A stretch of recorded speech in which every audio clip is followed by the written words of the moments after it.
doing? I'm good. How are you? I'm doing wonderful, thank you. I haven't seen you forever. You've been so busy. I know but I was in Nashville last week, but it was like, yeah, just super busy doing stuff. So, I think you're the hardest working country artist there is, and some of the other country artists might get mad about that because I'm looking at your schedule and I'm just like, you're all over the place. well, I'm just trying to level up and I'm trying to be as hardworking as, say Ella Langley. Um, I would be happier with more work, to be honest. But it's summer, Jackie. That's summer all day long. I think across the board in entertainment. I think all the uber successful artists and record producers and everybody get to go to Italy and travel Europe and do this and that. And I don't know. I don't know anything about other than just being on that grind 24/7, 365. So that's just who I've been for forever. I And love that. you too. I see you've been doing it too. You were in Florida here too. You came to Florida like a month ago, didn't you? Or 2 months ago? Yeah, 2 months ago. Yeah, I was in Florida and let's see, I mean, it's really been a whirlwind. But just trying to stay busy, trying to get as many gigs as I can, trying to, get my socials to match what I'm doing, like I'm working really hard. I'm trying to get my numbers up on my Spotify. I mean, having label meetings, and that's pretty much what they say is like the most important thing is streams on Spotify and numbers on socials. So uh, in between my touring and working and recording and processing all my songs, and like I'm a one man band, really. I mean, I have my band. They show up, they play the music, and they support me. But I do everything else. I do the accounting, I do the payroll, I do the scheduling, I do the organizing of trips. I have to buy the plane tickets, I have to get us hotel rooms, I have to make sure I have all their information right when I'm doing that. I'm scheduling, I'm coordinating, yeah, it's a lot. I'm doing it all on my own. And not to mention I have a secondary business that I'm also trying to sell, so I don't have to manage that anymore because I really just want to primarily focus on my music. But yeah, it's a lot. It's crazy. It's crazy. I'm proud of you. I mean, but you're doing it. You're doing it without complaint. But you know what? I just read something on Instagram that you posted that you just signed with a new agent, a new manager or something, a booking agent, right? Yes, I signed with Kincaid Entertainment, which That's huge. I'm really excited about. They just got nominated for best agency, like boutique agency. So they're up there with like Wasserman and a couple other ones that I can't remember right now. But it was kind of cool to just see that I just signed with them, and now it's like they're Oh, being damn. What, voted what for was I on not supposed to music say role. anything? Was I not supposed to Huh? say? Was you posted it? So I felt like it was safe to say something about it. No, you're totally fine. Yeah, no, I'm excited. I'm super excited Yeah. that I signed with them. Honestly, it probably took about a year and a half of me harassing them to sign me. So Amen. um, I was emailing them like every 1 to 3 months, just touching base and just seeing when they might have room for me, because at first they were so overloaded with female country singers that they didn't want to take another one on. And I guess they just made room for me because they were like, you know what? She won't shut up until we give her a spot. So What will happen by you sorry, my signing with? cat is being so needy. If I put her down, she won't stop meowing. So Oh, you're fine. she's That's here a for the interview. that's a Siamese. Is that a Siamese? I don't know anything about cats, but is that a Siamese cat? She is Siamese Himalayan. But you can't see really the Himalayan in her. You can see it a lot more in her sister, which she's napping. So she's like, I don't care. I know nothing about. I very know very little about cats, but that is a beautiful cat. Like that cat could be a model. Yes, she's my little model. Hi, honey. And she's very lovey. She's very lovey. She needs a lot of affection. She hates when I go out of town. She tries to block the door when she sees my luggage going out. She like locks the garage doors, so it's pretty funny. Yeah. Yeah, I'm sure she misses you when you're out on the road and you're Yeah. out there often. And let's hope, I'm hoping that this new signing you just did in Nashville, they're a booking agency. Is that what they're going to be handling for you mostly? Yeah, I have yet to get like a coordinator for like they get me gigs, right? But Hmm. I haven't hired somebody to like coordinate that the rest of the stuff. So they've already gotten me a couple of gigs now, three since I signed with them, and they're pretty great gigs. I'm not even ever probably ever going to complain because they're doing a great job already. Their communication is on key, and the one thing that I could say about them is like Bob is my agent, Hmm. and he's 24/7. I mean, if I text him or if I call him or if I say, hey, like for Yamhill County, they Easton Corbin dropped out because he wasn't able to make it, and they called me and asked me to fill in, and it was like a Saturday, and their office hours is Monday through Friday, I emailed him because at that point I didn't have his cell phone number yet.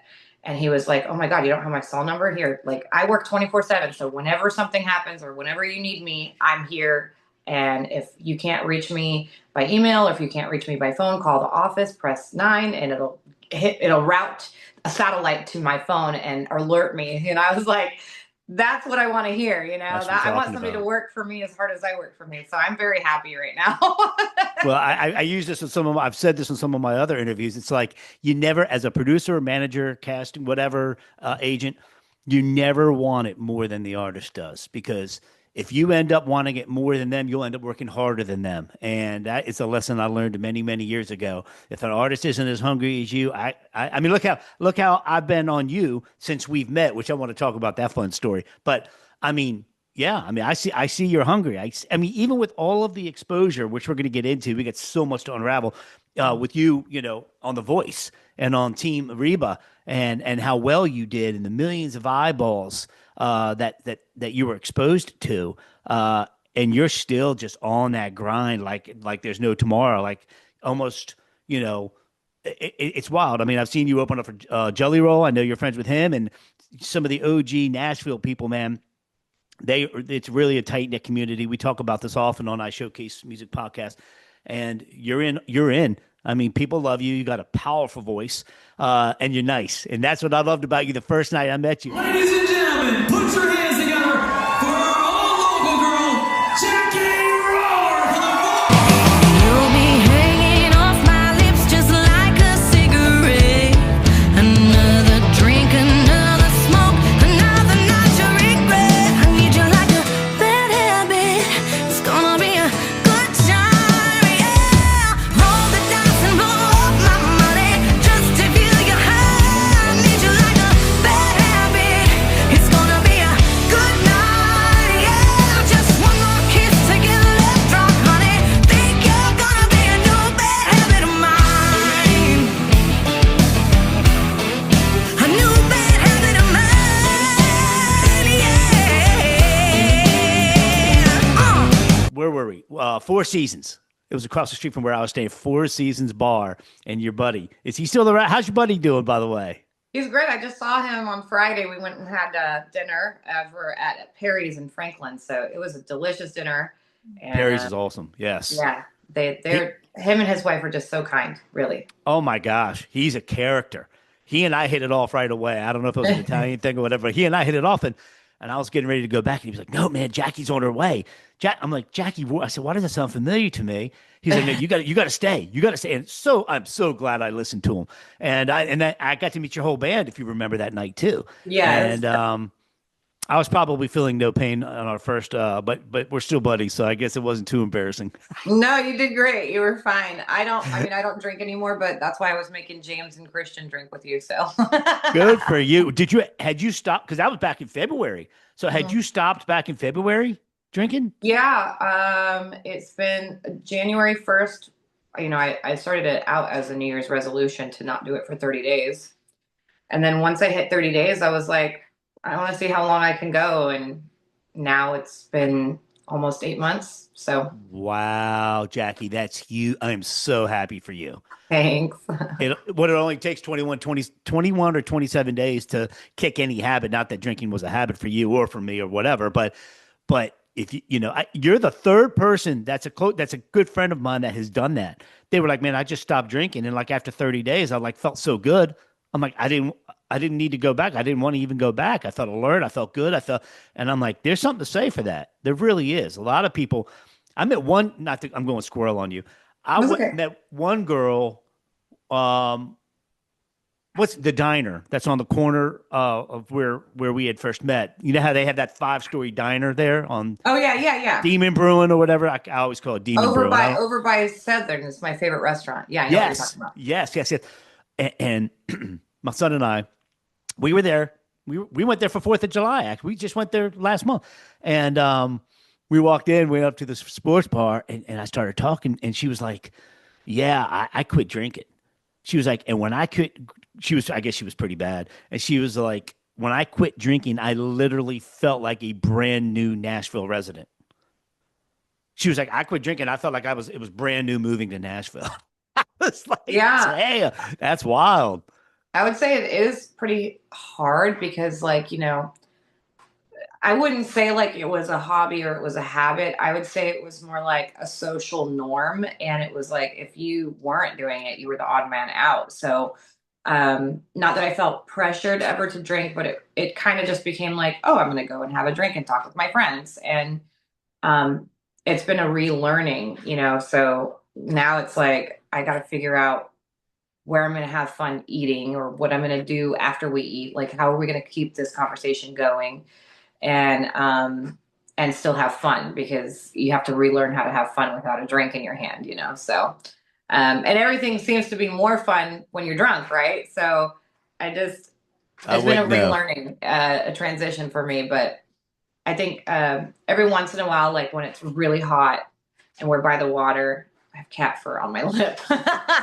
when it's really hot and the water, there's water nearby, like we go swimming at the pond at my fiance's parents' house, and it always sounds so good just to be like, I want a beer right now. But other than that, it's been pretty tame. I haven't really had strong cravings. Just end of summer, I'm like, maybe I could just have one. But then I can't say I haven't had a drink in 8 months, so I'm kind of prideful about that. But that's true though. I got other friends that have quit drinking. They quit because they had to. And excuse me. And man, they start telling me how the science behind quitting, the when you just talked about temperatures and triggers is what they talk about quite often, are the different triggers of the different scenarios and the certain temperatures in the air that make you want, not just because you want to and the habit of it, but it's like physically. Give me 1 second. My cat is attacking a plugged in phone charger. No, kitty, don't do that.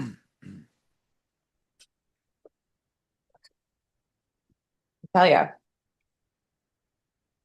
mom and pet owner pretty much are the same thing. If that cat would have gotten electrocuted, or like zapped, and we heard the zap, I would have been the worst. That would have been I'd have felt terrible for you. No, yeah, he or she was just like, and I'm like, that is not. Lord. So you being one of my first friends in Nashville when I was there, you were the first one I put that little escapade, that little silhouette together video montage. Use some of your voice footage, but use some of the new songs you have coming out. I mean, I think you released something recently. I want you to talk about your music, and exactly, these Spotify plays. Hopefully, iShowcase music can help ramp those up and get this worldwide going for you. Because I know you already got it going on, but I mean, more eyeballs, more ears. That's what it's all about. So tell us about your music, the new release you have coming out or just released, and what the plans are. Okay, well, the song that I just released is called Till the Gas Runs Out. I wrote that with Jesse Slack. It was just him and I. We decided to hook up for a songwrite midday, and I was like, I don't like the norm. Like I feel like every song is about heartbreak or a relationship or like, and I try so hard to steer clear of that for that purpose. Like I do have maybe a couple, like a handful, but the bulk of it is really just to make somebody feel good. I like party music and like to feel lighthearted instead of like so weighted down by a song. So Gas Runs Out is pretty much about fast cars, like sexy muscle cars, and being on a ride with somebody that you enjoy and like maybe pulling over for a shack up for a minute, and just like Bonnie and Clyde it. But I love the song. It's really fast paced. It barely slows down. I think the bridge is like a 10-second slowdown just to kind of refuel before you hit that last, drive home. So I love that one. And then the one coming up is called Other Side. And it's really funny because I just talked about like how I don't like to sing about heaviness. And here we are. I'm about to release a ballad. And it's the first ballad that I've released probably since, I did a cover of Wicked Game, but it's been about a year or maybe even longer since I've released a ballad. And this one is a very vulnerable song for me.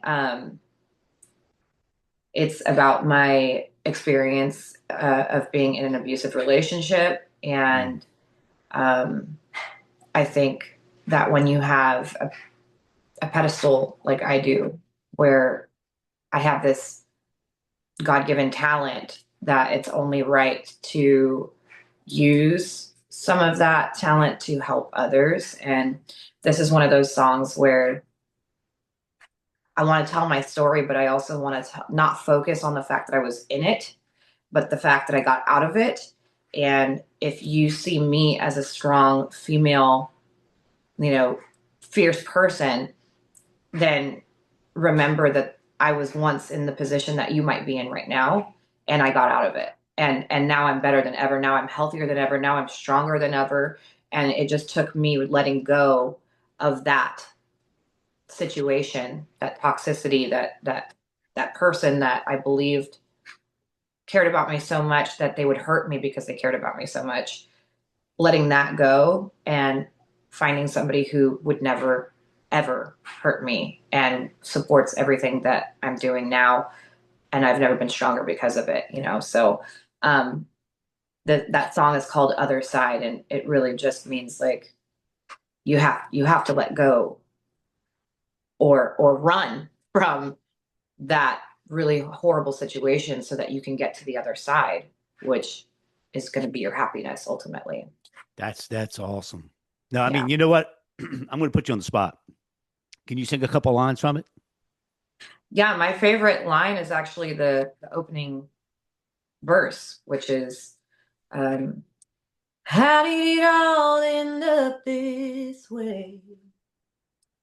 I lost a part I thought would stay. How did I love you turn into a beast? Why did I let them treat me like this? That's literally my favorite Wow. line. I got goosebumps. Thank you. And congratulations, by the way, because you're the first artist I have put on the spot that actually sang on the fly. And I knew I saw your post yesterday and I started laughing. I said, I'm gonna put her on the spot. You were in the hot tub.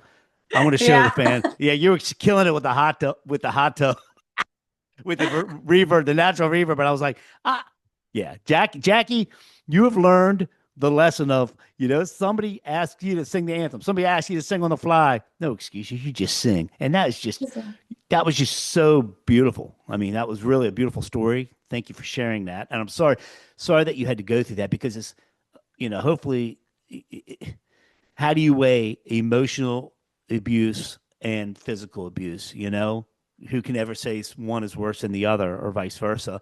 Yeah.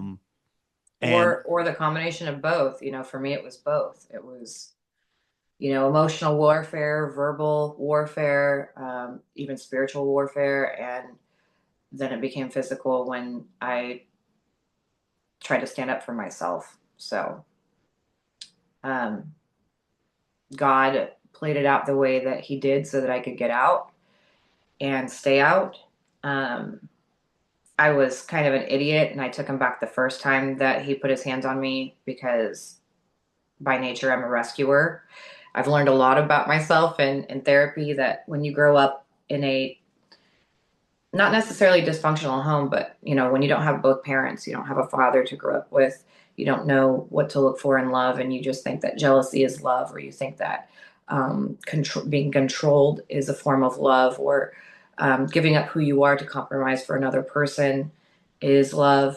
Those things, all those things are not love. And I've learned that the hard way. And I'm just glad that I'm actually grateful that I went through that horrible, toxic, abusive relationship, because I can absolutely appreciate the man that I have now, how healthy and how loving he is, how protective and providing he is. I can appreciate those things because I had believed once before what love was, and that wasn't love. This is complete love. And I'm stronger and healthier for my daughter as well. So.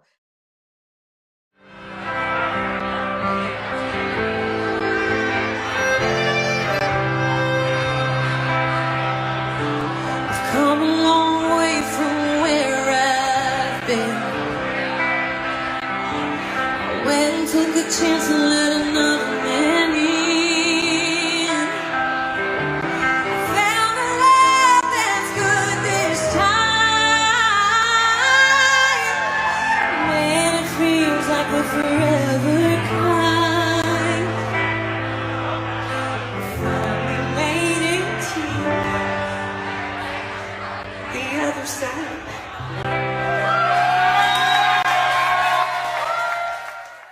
I wouldn't be here and be where I'm at in my music journey if it wasn't for going through all those struggles that I've gone through in life. Because, one trauma led to another, and it was very difficult to go through it, but it's my testimony. And, it's like Jelly Roll. He has his own testimony, and I think that's what makes him so tangible and relatable to a lot of people, and why he's so loved is because, he went through so much trauma and so much, crap that led to one thing or another.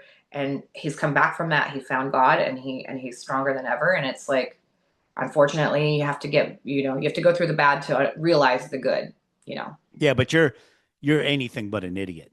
I mean, No. just because you take somebody back, I mean, it's a learning process. It's what life is all about. You learn. We all make mistakes, and it's the people who don't get back up, brush themselves off, and keep going that are the ones missing out. You've gotten some songs, some music out of this, which I always use music as therapy. I've gone through some pretty dark things to where music was my therapist, right? And Yeah. So I wouldn't kick yourself. You brushed it off. You're moving forward. You're getting some great songs out of it. And speaking of Jelly Roll, I am a fan. I think he frequents Orlando every once in a while. But that guy, I'm waiting for you. I'm waiting for you to permanently open for him instead of just at a festival. We need to get to his team, and we need to get that. He loves you. I know he loves you. I mean, because I saw you. I saw you.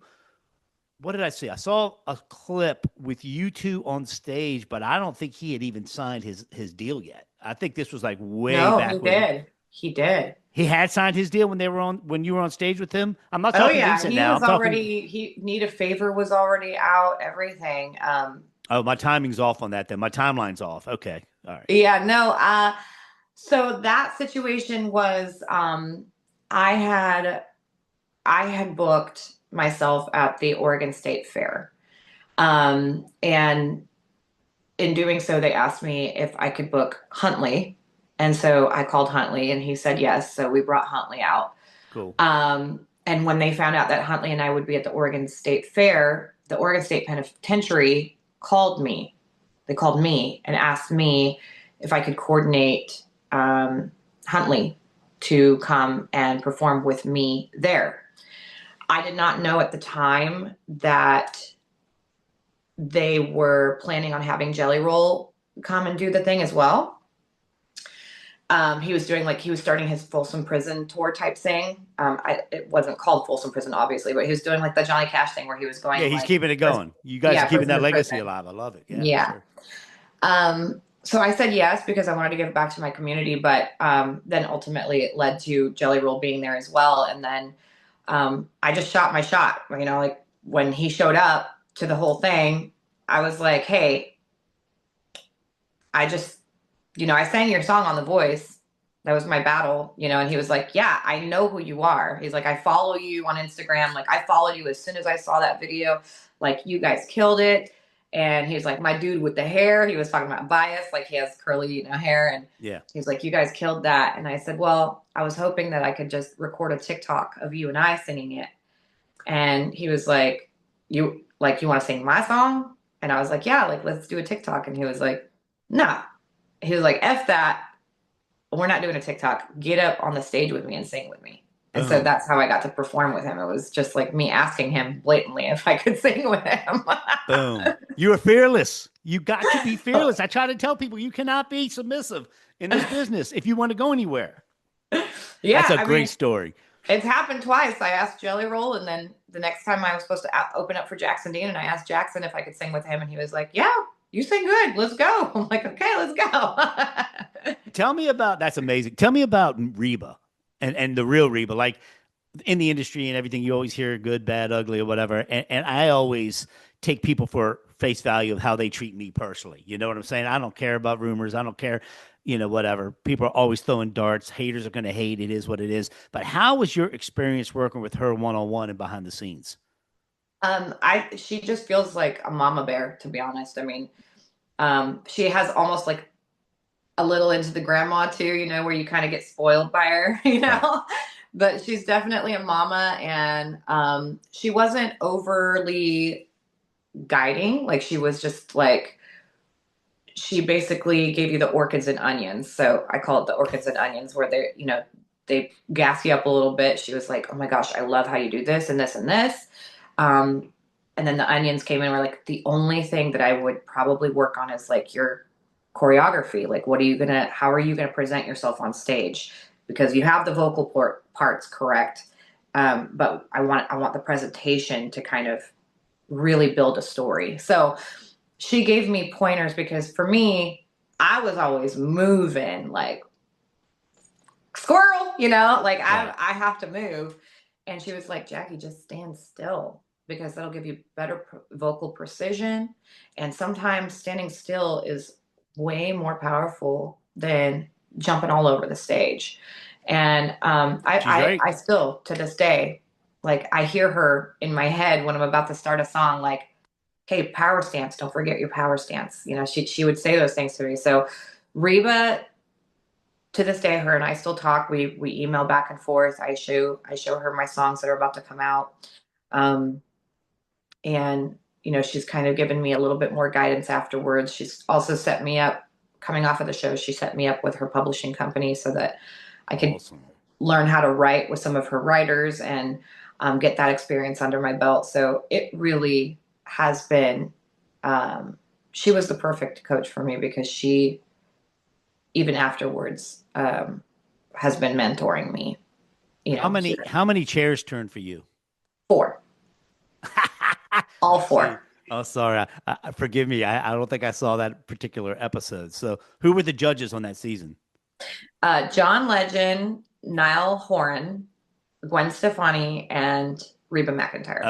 Okay. And, I had my choice of all of them. And I called my daughter up to pick for me, because I told myself, like, no matter who I picked, the path was going to pass, So my daughter picked Gwen, and I was very excited because I grew up on Gwen. I mean, I grew up on Gwen. I love Reba. I grew up on Reba too, but I grew up on Gwen. She was on that ska rock, the grunge era, like female power, like stage presence, everything. She was just No Doubt was just the she was 90s. wild, Besides crazy. Green Day, it was No Doubt. No Doubt, it. exactly. And her Tragic Kingdom album was like on repeat all the time. So I told her that when I met her. I'm like, dude, this is probably going to age me, but I freaking love you. You have been such a beacon of like my journey in music. I always try to wrap rock around with country, you know, and Gwen was a lot of that. So unfortunately, she didn't pick me when it came to battles. She picked Bias. But ultimately, that was great for me because Bias was like my best friend that whole season. And we really had each other's backs and really supported each other. And I think a lot of the emotional and stress part of that whole season would have been different if I didn't have somebody like Bias to be, you know, to be there. I mean, I had Mara and Huntley and stuff too, but Bias and I think were the closest, just because we did battles together. So yeah, I to go all the way back to what your question originally was Reba is a freaking saint. She really is a angel, and you know, Gwen, there's no hard feelings anymore. Anyways, I did have some at first. I was like, how dare you, my, you know, I love you so much and you dumped me. But Yeah. but you Well, know, I mean, it's good. It's good to ultimately hear I that can't she's be mad genuine. about it, you know, because I got to, Yeah. you know, Reba saved me and I still got to hang out with my friend the rest of the season. So it was great.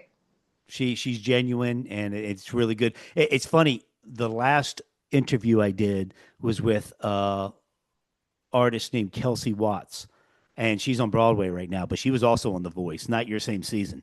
And I'm intrigued, and I'm going to sound like a broken record to some of the listeners and viewers, but I get calls from these producers from I guess NBC and The Voice, and they're like, don't worry about standing in line or whatever. They want to give my artists direct auditions, private auditions at the studio, and blah blah blah. And I'm like, it takes more than just I don't know. I'm real reluctant. I send them a couple here and there just to give someone the experience of auditioning at that level. But the point I'm trying to make is Kelsey's experience is completely different than your experience, completely different from about three other people I've learned about their experiences. But they all say the same thing, that they wouldn't change it for the world, because that level of experience and you just become an expert. You're able to you become bulletproof because you're under so much pressure that by the time that camera goes live and you're in front of 30 million people watching,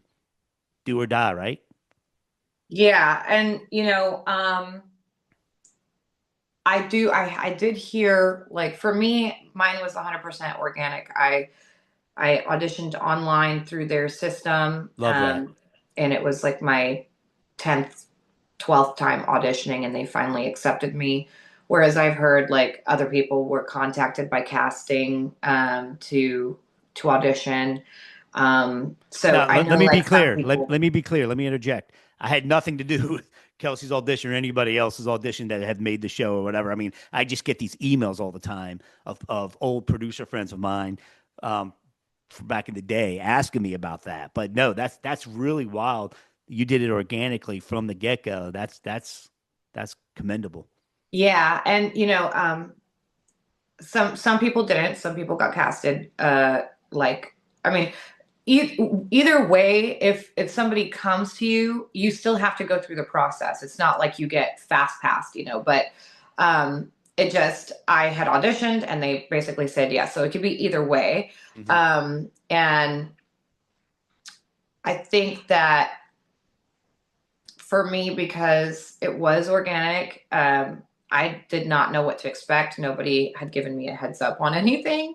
Where I think is like in casting, they kind of give you a little bit of guidance to help you to get, you know, put your best foot forward. So it was definitely a very stressful and a very like, what do I do now type thing. I just remember coming to the hotel that they put you up in, and I had, you know, checked in with them. They had like a table in front. I checked in with them. I got my per diem. I got my bags reimbursed. And then I went up to my room and I unloaded everything. And I was sitting on the bed, and I was sitting there for like an hour. And I'm like, what is going on? Why aren't they calling or anything?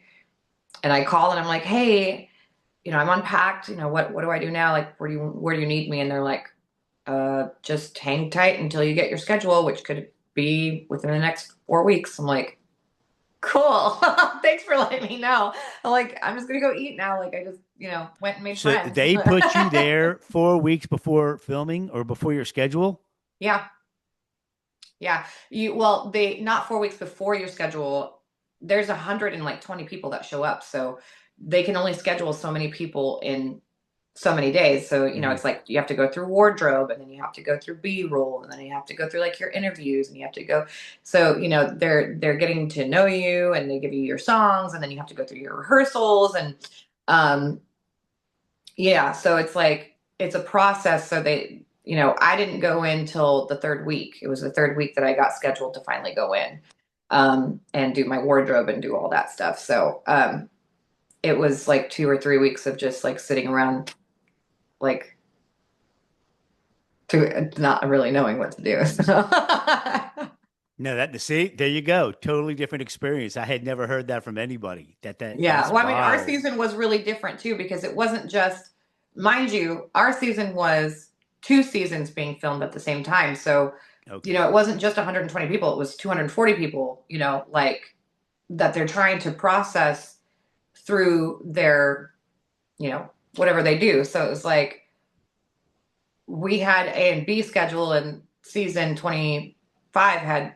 C and D schedule, so it was like um, a lot of people. And I became friends with some of the people that were on season 25, as well as obviously we had our core group on season 24. But, like Karen Waldrop and I are great friends.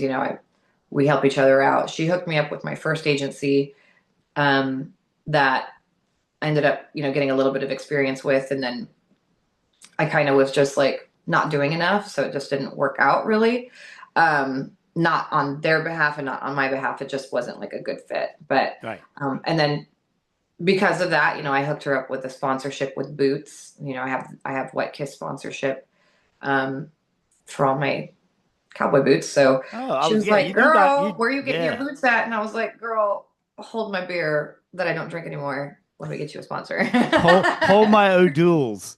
Yeah. Yeah. Man, that's funny. That's funny. Yeah. Oh, I think that would be the biggest teaser.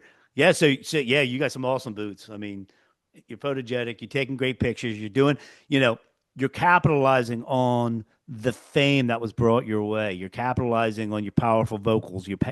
You're capitalizing on your emotional lyrics, your strong lyrics, I mean, power ballads. What great timing for you. I mean, if you think, I start thinking, and I'm not in any way comparing you, but if you remember the 80s, I'm aging myself. As a matter of fact, this Friday coming up, I'll be able to buy a house at the Villages officially. Wow. That's crazy. But Congratulations. thank you. I let the gray roll. I don't, I don't care. The, If you're but gonna like, say Tiffany, no, no, I would never. No, no, no. I was thinking White okay. Snake. I'm talking about, no, I'm Okay, going cool. back I to, like that. I'm talking Jefferson Starship, Styx, White Snake, Yes. the old in your face, and the music videos. I mean, there is a comeback because I do video too. That's what iShowcase is. iShowcase TV Yeah. is a streaming app. So I want there to be such a comeback for music videos, good music videos that tell a story. Like if you think Journey, with Steve Perry and Faithfully and How We Run, and the girl getting off the bus and it's telling the story of the song. Yeah. And it's like when you tell a story of the song and people can put the visuals with this killer freaking song, it's a no brainer. It really Right. is. It's a no brainer win-win hit for everybody. Yeah. So that's the vibe I get from you, Jackie. I think your whole power battle thing that's something. I know you got one coming out. I can't wait. Even just hearing that first verse, I cannot wait to hear that. Please send that to me so I can share. And, but I think this power ballad thing might be, say that 20 times, power ballad Power thing. ballad. Yeah. If I think that could be something really, really good. I know it could be. Because I heard you do it live. I mean, I heard you on the show doing it a couple times, and now, but doing your own. I don't know, just something to think about and to chew on. Because why is it that so many people are trying to relive the '80s? Not just Generation X, but even Generation Z. They're just like the '80s. you know, my kids listen to freaking everything from the Thompson Twins to they wouldn't know what the hell that is, but they'll know the song, right? Right. But the '80s music, there was just something there. There's something about '80s movies that are just making a comeback. We'll give our kids a list of my daughter's 26 and my son's turning 23 next weekend, and we'll give them a list of just '80s movies. You have to watch these movies. And I'm thinking to myself, all right, what if power ballad wise or just music in general had that fun living 80s vibe, but with today's technology and, you know, and music appeal. I don't know. Yeah, I think you're right. I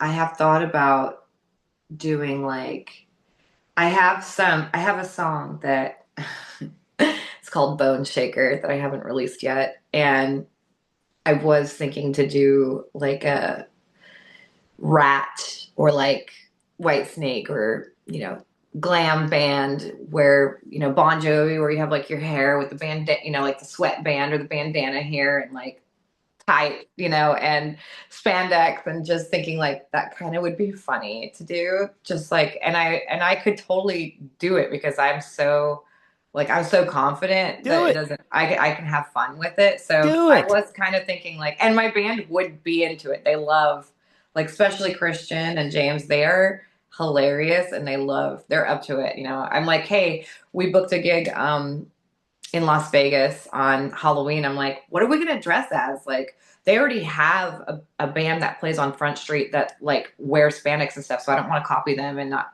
I was like, what are we going to Oh, do? you'll be in And Nashville for Halloween? no, we're going to be in Vegas for Halloween. In Vegas. Oh, okay, cool. Very Yeah. cool. So I'm like, what are we going to do? What could we do that was cohesive? Like, we could do Batman. I could be Poison Ivy or something. Or it would be hilarious if we were all like sumo wrestlers. I don't know. So. Oh, you can get those blown up sumo wrestler outfits where Yeah, you can just and like y'all can fight each other on rocking out stage. the whole time. Heck yeah. Heck yeah. You just brought up Rat, and I saw them in concert, and I'm gonna bring up another one, Scorpions. Yeah, That power Scorpions. ballad. I'll still be loving you. It's that pause and that big ending on that third. I'm like goosebumps. Just Yeah, REO Speedwagon. love those guys. You're talking like the best. I mean, Cream, Boston, America. Like, I'm thinking all those just like, you get a lot of soft rock, but then you get that one like just impeccable power ballad like Heart Alone. Like I those are just the saw ones them. that just I never. literally saw them last month. Oh, really? And I got to tell you, for she being as she's in her 70s, She's and in her she's 70s and she just went through throat cancer. is that what that was? And she sounded that good. Yeah. I mean, for considering, right? She was at Right. Kia Center, and I just went there with a buddy of mine, and we were jamming. I've been singing heart songs like since I left the concert. You had mentioned something else. Oh my God! I was going to say Blue Oyster Cult. Yeah, Blister Coat. Yeah, I love. I'm burning for Reaper. you. Oh my God! More cowbell. Reaper. Oh my Yeah. God! That kind of Everybody knows stuff. Reaper, but I love Burning for You. I love that song. Yep. Yep. Indeed. It just goes on and on and on. But you know what else? You can also get the compulsory license to redo any of the songs we just mentioned as a cover. Yes, and I mean, I spoke with my lawyer about this, and it's like, as long as I'm not selling it, like as long as I'm not making it available for download, I don't even need a license because I just claim that it's a cover. All you have to do is go to Harry Fox or Songfile and you buy the mechanical license and the rights to do it. They're going to see your popularity. They're going to hear what you do with it, whatever song it is, right? It has to be licensed through HFA. You can do whatever you want. Once it's released, then if they get behind you, that's where it can go to the stratosphere. Let me give you an example. I don't know if you watched the show Wednesday, and I don't want this to be there's a part in this last episode where they redo the song Black Hole Sun. Is it Black Hole Sun? I was thinking about yeah, Soundgarden. But they did a ballad, slowed it down, vibey, and they're sitting around it was such a vibe. And my wife's sitting there, and she was like, and I call out these songs because they always do. Wednesday's really good. That show's really good at taking music that no one else would really know what it is and redoing the songs. And she was like, "How do you know all this?" I'm like, "Well, that's what you get for DJing for 30 years, right? You just know every bit of music Right. there is." And but no, no, no, no, no, no. Don't ever be just my 2 cents. I'm not a lawyer. I just play one on TV. Don't ever be fearful. If there's a song that you're like want to kill, like House of the Rising Sun. I'm into that whole Blues Brothers, that whole, I could do a remake of that thing and crush it. Anything from the Animals. I mean that's just what the kind of stuff I like to do is as an artist. Sometimes I don't really do a lot of covers. I rather do original stuff as with anyone. But I don't know. I think if there's familiarity, if there's a level of familiarity with a song, it's that cannot hurt, and that can only help people want to hear more of your original stuff once they hear a song they're familiar with. Does that make sense? Yeah, and I think in November I'm gonna release another cover. I think I've recorded Don't Ain't tell No me. Love in Oklahoma and Alice in Chains Man in the Box. Well, listen, I was going to say don't tell me because then I'll have you back on in November and we'll talk all about it when you're getting ready to release it. Oh, well, edit this out. Yeah, nah, well, I'll keep it on. Hey, let's see if I know you'll follow through.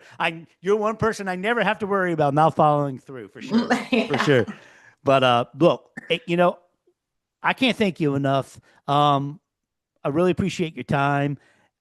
I'm so happy for you. Anything we can do here at iShowcase Music to help you, you know that you already know that. I've already proven that to you. But Yes. what I want you to do is to just tell our viewers and listeners how they can get in touch with you.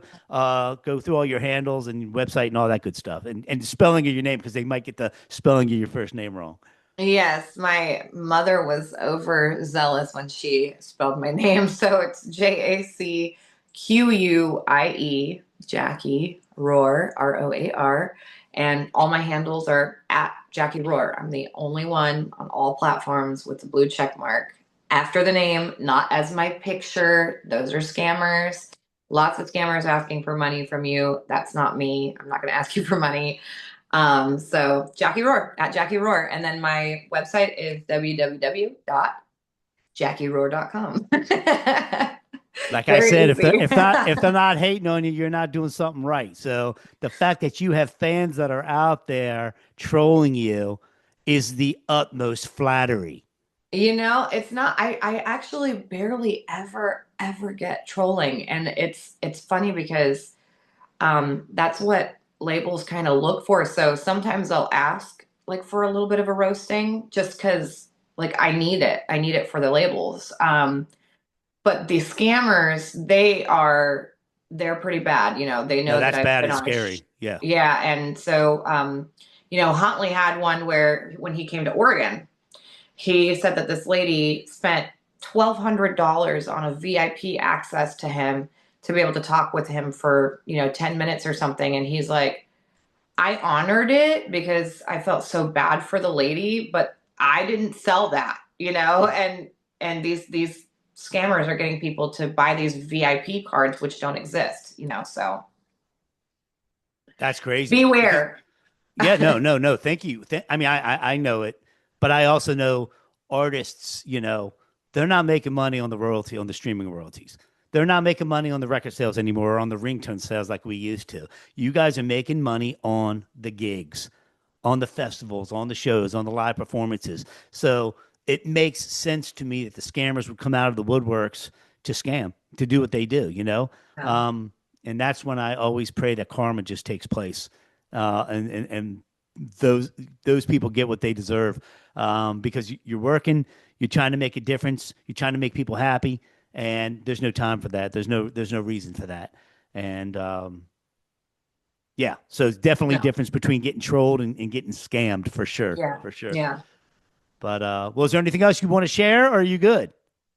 I'm good. Just, keep streaming my songs, y'all. I mean, the labels really just look at Spotify and TikTok for numbers, so I'm working those avenues pretty hard. And it's important that if you do like my music and you like me, follow me on all platforms. Follow me on Spotify. There's, you know, just keep playing the songs, because the more they get played, the more opportunities I get. And just thank you. And thank you, Scott, for this opportunity to be able to, you know, get out there and let people know who I truly am and my story and my music. So You're good people, Jackie. At Jackie Roar.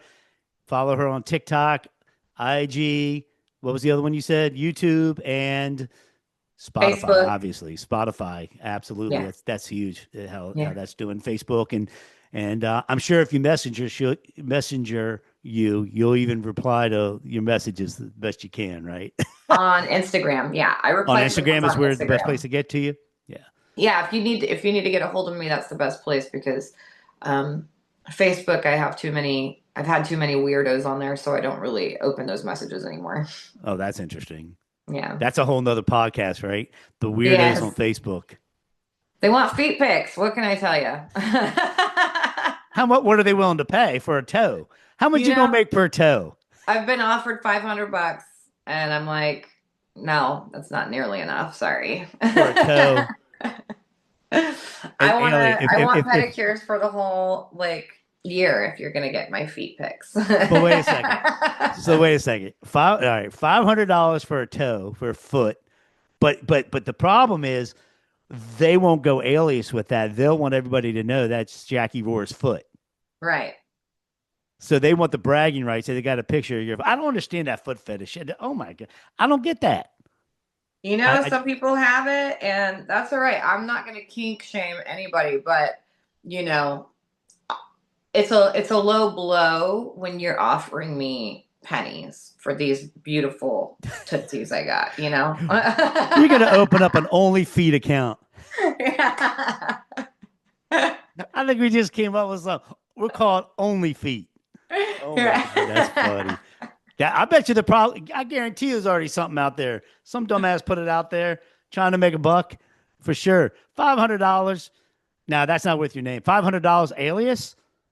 And you got about $500 alias, maybe, but you know, the thing is, I have a tattoo on my foot, so it's kind of hard to alias anything. It's, you know, so I was talking about this because I did watch this documentary on these girls who really make this a profession, and some of them make $250,000 a year just selling feet pics, and I'm like, that's more than I make as an artist, so maybe I should create this other company. You should do feet puppets singing a song. Yeah, there you go. Good night. $250,000 to show your feet. People are weird, man. I think COVID. I say this every episode. COVID screwed people up to another level, and it screwed people up to where they drank more, you know. Yeah. But then a lot of people have also, like we talked about, bringing it full circle. They've also stopped.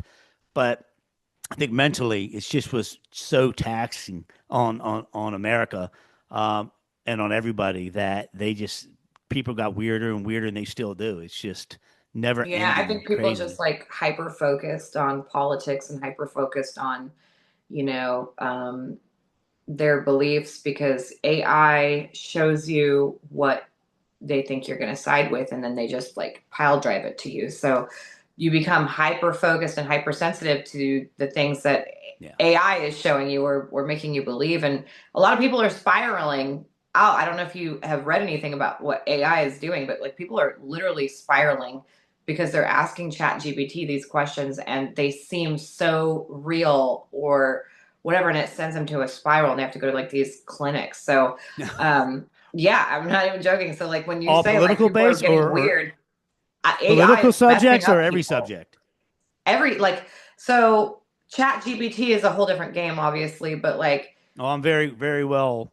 Yeah, I but know it's you know, with Facebook, if I stay on a political video for too long, even if I don't believe it, if I just watch it to watch it, to see what's going on in the world, it automatically thinks that that's what I believe in because I watched it, right? So then they start giving me more of those videos, and it may not be what I believe at all, but it's going to just keep showing me this, and then I'm gonna, oh well, maybe I'm on the wrong side. Maybe I need to switch to this side because this is what AI is showing me, or Facebook is showing me, and you don't even realize it. It slowly changes you over time, and I can promise you, I was way sweeter before COVID. COVID has made me a little short tempered when it comes to accepting poor customer service. And it takes everything out of me to be like, don't be a Karen. Don't be a Karen. You and me both. You and me both. I am short. My problem is I'm short tempered when it comes to lack of common sense. I and which is a great, beautiful segue and transition into my other podcast I have called the Messina Connection. We talk politics, a little bit of music, a little bit of sports, and my goal with that is honestly to try to bring people a little bit more together.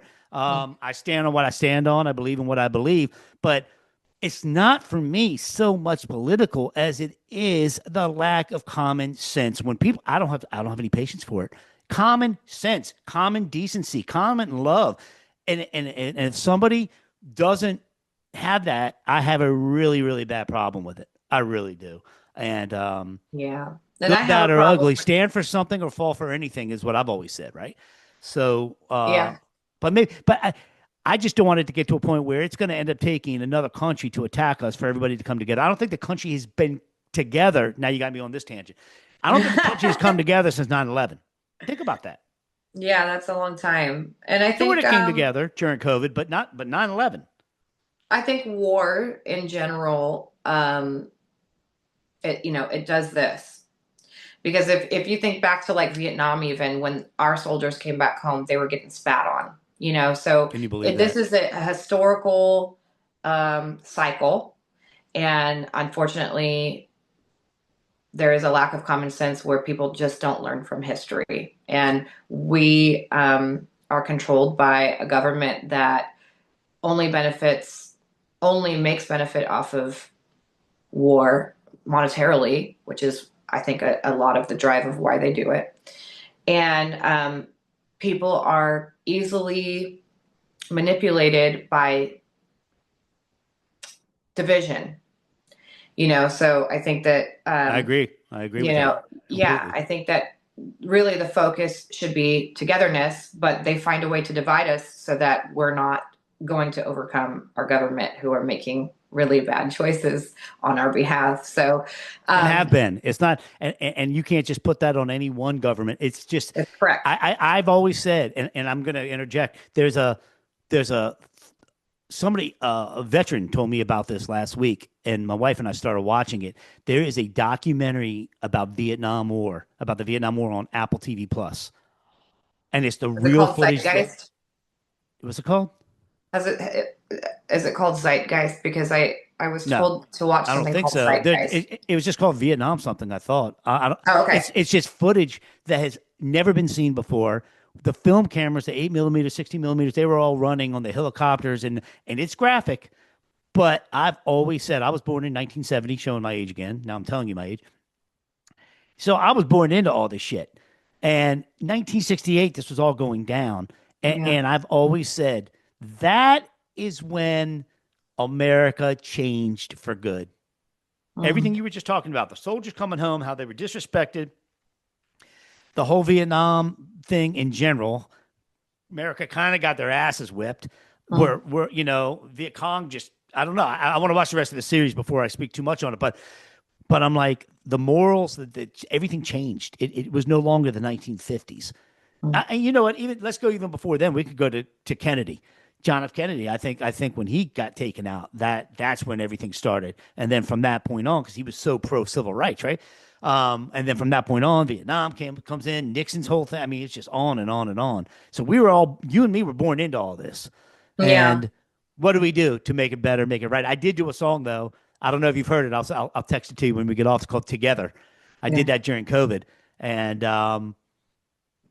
yeah, it didn't do much, but I guess it touched the people that listened to it. And it's, you say that, but it's also like, I think about We Are the Children. I mean, it was meant to, all these iconic We Are the artists World. creating Yep. a song that, we are the world. That's what it is. We are the world. And I don't think it gave I mean, you have icons, legends in that freaking song, and I don't think it moved the needle at all. So, if you say maybe it touched the people that listen to it, really just think about the fact that even Michael Jackson couldn't really change people. So They raised a lot of money from that song, but it's even more ironic that you bring that up. I don't believe there could ever be a time in 2025 where the political differences are so divided that you would never get that many egos. Because if you remember, Quincy Jones put on the door, "Leave your egos out here. We're not dealing with it." I just don't think you would ever be able to get that many legends who are left into a room to ever do something like that again. I like to be positive, but I think you're correct. It's hard because I'll give you an example, and I am not going to ever tell anybody what I believe in, other than God. And Amen. I like that. that's my personal preference because Dolly even said I'm an entertainer. I'm not a politician, so I'm Amen. not here to educate anybody on politics or give you my version of what I think politics are or give you the reasons why I believe in what I believe in when it comes to politics. But I will say this is I will post a video, like I covered a Carrie Underwood song, and somebody commented. This was just a couple days ago. Somebody commented, "I love your voice, but please don't sing Carrie Underwood anymore because she's MAGA." And I'm just thinking, like, what does that have to do with music? I'm covering a song and you're making it political, and it shouldn't be that way. It should literally just be a song. Like, yeah, you don't have to like her. You could say, I don't like her views on politics. Does that make her a horrible person if she believes a certain way? I think God made us all differently. He made our brains all differently so that we can all be the different parts of the body. If everybody was the right hand instead of the left hand, we'd only have one arm. We'd only have one hand, so you need both to make the world work. And I just think it's really sad that people can't see past their nose when it comes to politics anymore. So I stay Amen. out of it. But see, And I I'm don't even different as a comment back when producer. I get those comments. It's just like I don't delete it, but I usually try to comment back to every single comment. And when somebody posts something political, you won't get an answer from me. Yeah, that's smart. That's smart as an artist. I got to say, as a producer and as it's just really interesting. It's really interesting for me how many people hit me up behind the scenes and want me to just speak, and I'm like, look, I'm not here to throw daggers at anybody. I'm not here. I want to come to the middle, because if people don't come to the middle and you're not willing to like Bill, I'm a fan of Bill Maher. I love Bill Maher. I think he has a conversation. At least he's willing to have a conversation, and he's willing to. But man, it's a different time right now, and people on both sides, far anything, they're just not right. So Extremists are tiring. I just they're exhausting. They're yeah. exhausting. But then, in my opinion, for me, if I stay silent, they win. Then they say, I'd rather stay silent and let them think that they win so that I don't have to deal with it. Honestly, it's my own mental health. I'm going to stay silent because you can't attack me if you don't know what I believe in. Amen. I see what you're saying. Plus, why would you want to alienate 80 million people not to buy your record or listen to you or stream you? Right? It's like, for me, music is not political. I'm not going to sit there, It should Dixie never Chicks be. is the perfect example of a mega brand that everybody, I mean, you could not go an hour without Dixie Chicks coming up on the radio. I mean, Dixie Chicks was everything. And then they spoke against the president, at that time, Bush, I believe. And they started getting death threats and they were nowhere to be seen. And now she came out with a new album where it's very left leaning, in her lyrics, obviously. And it's all about politics. And I'm like, again, you didn't, like, to me, that's not really like learning a lesson. It's like, okay, so your purpose now, if you're okay with it, I guess, is to only sing to the left. And And if that's great with you, then that's great. Like, that's great. And I'll tell you, Natalie has the most beautiful voice. She has a really cool song called March On. I love the melody in it. I love her vocals in it. She is a very talented girl. But again, in my brain, for me, my preference, I would have never made those decisions because it's not, my platform will go as far as abuse. I'm against abuse. I'm against child abuse in any way, shape, or form. I'm obviously going to be against anything that common sense tells you is not correct, right? I'm not going to stand for that. But if you're going to ask me what I believe in, the only thing I'm going to tell you is God. if you, and that's a beautiful sentiment, but you made a comment that music shouldn't be political. But if you really look back, and once again, coming full circle with Vietnam, I mean, look at Bob Dylan. Look at the songs that guy wrote. Look at Johnny Cash. There's a documentary I saw the other day. I get into these documentaries where Johnny, of course, prison and that whole concert, they covered that, but they also concert he performing at the White House for Nixon, and how he didn't play what Nixon wanted him to play.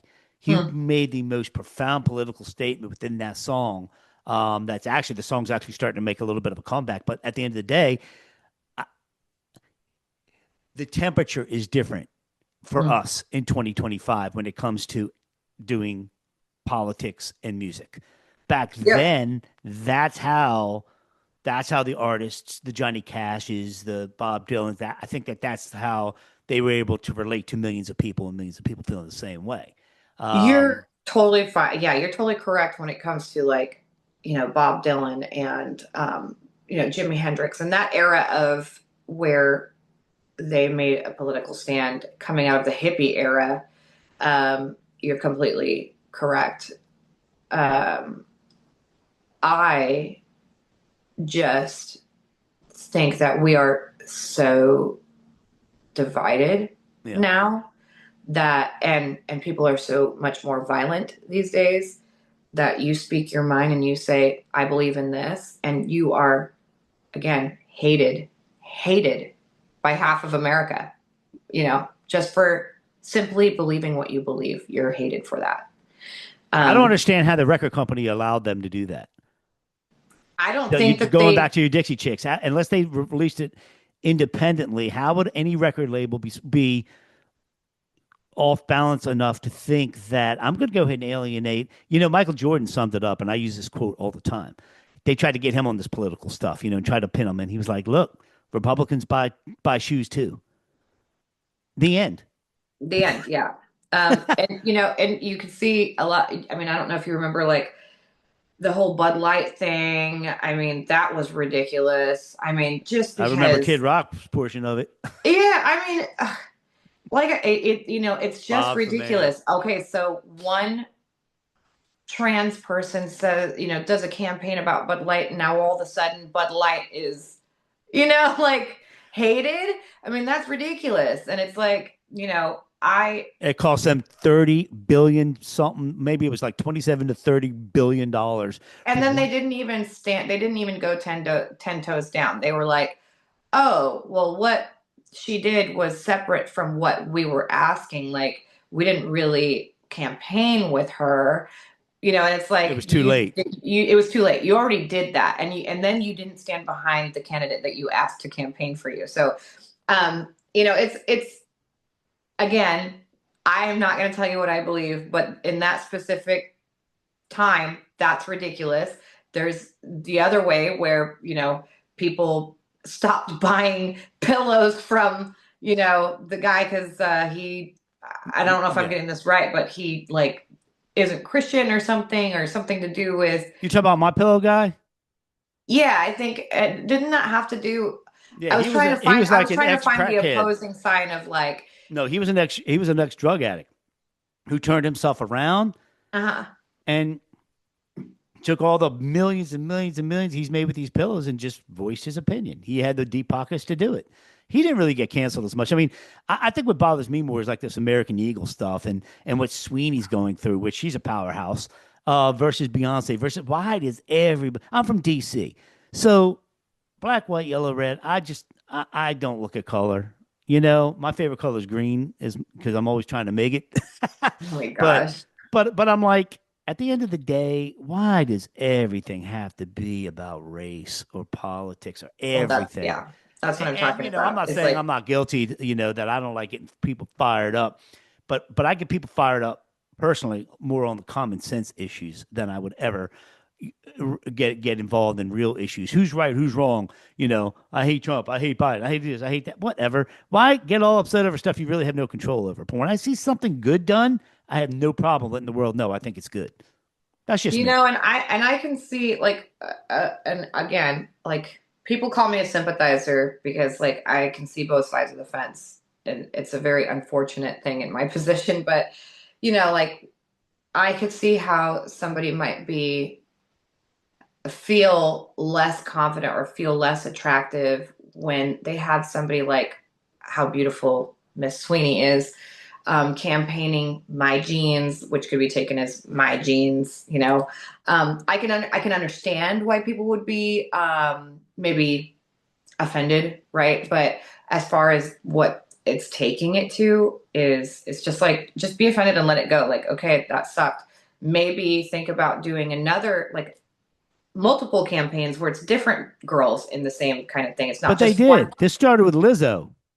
Right. But I'm saying in the same commercial. So it's like, Oh, right. I got you. Yeah, you that's know not a what I bad mean? So idea. it's Yeah. not just like one stands out. So, unfortunately, that's just the way that the world is. They're going to be offended by everything now. So they're probably going to be offended by what I'm saying right now. There's So, that one no, thing I somebody let that hears that makes them think, wow, you know what? They had a good point. Maybe we should stop being such assholes and come together.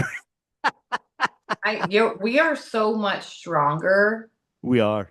when we are together. I mean, um, if you look at any other country that overturns their government, right, it's when they all come together. And not to say that the government needs to be overturned. I'm not saying anything extreme like that, but it's just, it just shows the power of the people that we are supposed to be the voices, not them. We are supposed to be the voices of what we want. And if we can collectively come to an agreement that we are all different, period. We are not the same. And to make somebody the same as you, that's just not possible. You're trying to control something that you have no control of. You can't, and for an example here, I'm not ever going to put myself in a position where a man has control of me ever again, physically, mentally, emotionally. That is called abuse. So if you can think of it from that perspective, that you're in a relationship with somebody who's controlling you, who is jealous, who is telling you shouldn't be a certain way and abusing you mentally, emotionally, physically to get you to do what they want, that's what politics has become. Abuse. I think you just wrote another song. I'm not singing it. Sing it, Jackie. Damn it. We're writing a song together. I want to write with you. You need to I'm come not down. singing it. You need to write a song, Jackie. We you know, you're right on. You're spot on the money. Respect that. You know, we the people.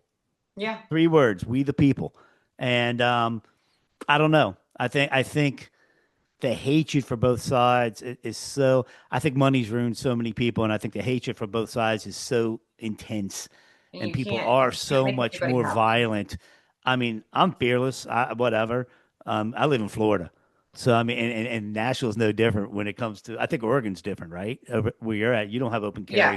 We Michigan are has a open. blue state here. We always Yep, vote yep, yep. blue. And, I think Tennessee votes red, if I'm correct. So when I I fly know they back, have open carry. They have open carry in Tennessee. They have we open have carry. concealed carry though. You You do can have concealed get, carry in Oregon. Good, yes, good, you good. can do concealed carry. Yes. We We don't have have open concealed in carry. Florida, but I like concealed because the like Texas and Michigan have open carry, and I'm like, okay, that's just wild west. That's just uh, It's very you know, scary. I think, but like, I'll give concealed, you an nobody knows if you got example. a gun or not. I just did a show in Idaho and, That rhymed. yeah, I just did a show in Idaho and they were unsettled because my security had, uh, you know, was strapped. Packing, absolutely. Hell Yeah, he was yeah. packing, and they told me that he could not pack, but that he could still be my security. And I explained to them, for my safety and what I pay him for is to make sure that if an attack happens on me, that I'm protected. And you can't really protect somebody with a taser if they're yards away taking an aim at you, you know. So they were very kind, and they compromised, and they actually gave me a sheriff. Okay. Even though my personnel had all the licensing, had permissions in Idaho, was bonded, insured, all that stuff, trained, ready to rock and A roll. professional security guard. Yes, he was very professional with everything, all the credentials. Yeah. They just said, can we just compromise, and can we get somebody who's deputized to be with you for the show? And that was a great compromise. So I really appreciate that from them. Absolutely. Yeah. Give me a sheriff. Give me somebody, you know. I get sad. We could talk about this all day. I get sad going to church and having to see sheriffs as I walk in.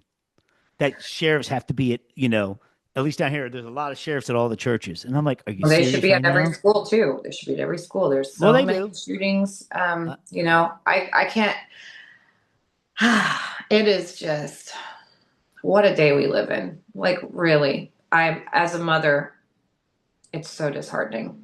And as a human being, it's just, I can't believe the lack of mental health care that we have here, because that is ultimately the one thing that we lack in America, and we need help there. So Badly.